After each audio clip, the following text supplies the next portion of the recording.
국민의힘을 중심으로 해서는요, 김현지 실장과 관련한 새로운 의혹들도 계속 제기하고 있습니다.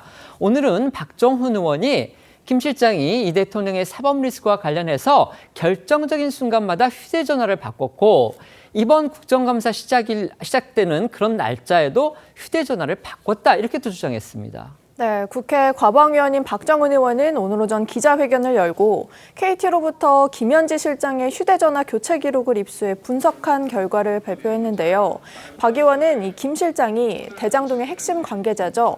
유동규 전 본부장이 2021년 구속이 확정되던 시점에 전화번호를 변경했고 이후 대장동 관계자들인 유한기 전 본부장과 김문기 전 처장이 사망한 다음에도 휴대전화를 교체했다고 주장했습니다.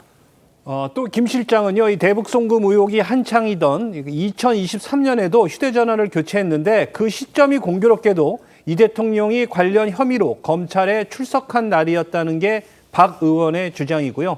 박 의원은 김 실장이 가장 최근엔 국감 시작일이었던 지난 13일 휴대전화를 바꾸고 9분 만에 다시 원래 휴대전화로 교체하는 이해하기 어려운 행동도 했다면서 또 하나의 번호를 만들어 유심을 갈아 끼운 것은 아닌지 의심이 된다고도 했습니다. 대통령실에서는 즉각 김현지 실장이 전화번호를 바꿨다는 박 의원의 주장은 사실이 아니다 이렇게 반박했습니다. 그러니까 바꾼 게 번호가 아니고 휴대전화 기기를 바꿨을 뿐이라는 겁니다. 하지만 야당은 중요한 시점마다 휴대전화를 바꾼 것 역시도 석연치 않다고 의심하고 있습니다. 박정훈 의원은 해당 의혹을 제기하면서 이재명 대통령이 과거 했던 그 발언을 소환하기도 했습니다. 네, 먼저 박 의원은 김현지 실장이 이 유하영 전 부지사의 변호인 교체에 관여를 하고 이 대통령 관련 사건 변호인들로부터 보고를 받아온 것으로 알려지는 등 이 대통령 사법 리스크의 컨트롤 타워 역할을 해온 만큼 이 휴대전화 교체가 증거 인멸을 위한 행위로 볼 여지가 충분하다 이렇게 주장을 했습니다. 특히 이 대통령이 이 경기도지사 시절이던 2016년에 했던 그 발언이죠. 한 강연에서 사고가 나면 휴대전화를 절대 뺏기면 안 된다. 어디서 무슨 짓을 했는지 다 알 수 있다고 했던 그 발언을 언급을 하면서 이 대통령이 증거인멸의 중요성을 강조한 바 있다. 김 실장 역시 이러한 이 대통령의 휴대전화 간수 지령을 충실히 따른 것이라고 볼 수 있다고 주장을 했습니다. 관련해 박정훈 의원의 오늘 기자회견 목소리 들어보시겠습니다. 2021년 10월 19일에 이때 지금 쓰는 번호가 처음으로 변경된 시점입니다.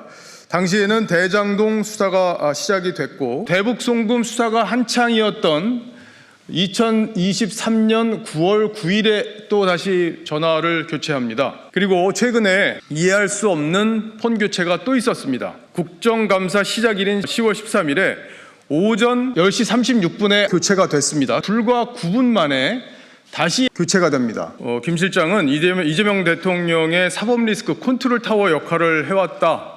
이런 증언들이 나와 있습니다. 그렇기 때문에 이런 행위들은 증거인멸 행위로 볼 여지가 충분하다는 게 제 판단입니다.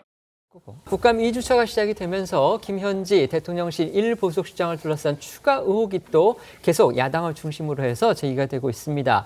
특히 오늘 국민의힘의 박정훈 의원은요, 김 실장이 이 대통령의 사법 리스크 등 중요한 시점마다 휴대전화를 교체했다 이런 의혹을 제기를 하면서 혹시 이거 이재명 대통령의 사법 리스크를 총괄적으로 관리하던 그런 입장에서 뭔가 증거 인멸을 하려던 게 아니냐 이런 의심을 또 내놨습니다. 어떻게 생각하십니까? 저는 이제 국민의힘 입장에서는 뭐 그렇게 의심을 할 수 있다고 생각을 하고 또 의심이 나면 또 국민의힘 국회의원으로서는 또 의혹을 제기할 수 있다고 생각을 합니다. 그래서 이 부분에 있어서는 또 뭐 김현지 실장이 본인이 해명할 수 있는 부분이 있다면 해명하는 것이 맞다라고 보여집니다. 그런데 문제는 뭐냐면 이게 선택적이라는 거예요. 지기현 판사가 25년 2월 4일 날 휴대폰을 6년 만에 바꿨습니다. 그런데 6분 후에 유심칩을 교체를 했어요. 그리고 나서 그날 저녁에 다시 S25로 갈아탔거든요. 그러니까 거의 김현지 실장과 제가 봤을 땐 비슷한 행위거든요. 근데 거기에 대해서는 국민의힘이 당시에 아무런 의문을 제기하지 않았습니다. 그래서 저는 선택적으로 하지 말고 형평성 있게 지적을 했으면 좋겠다 이런 말씀 드립니다.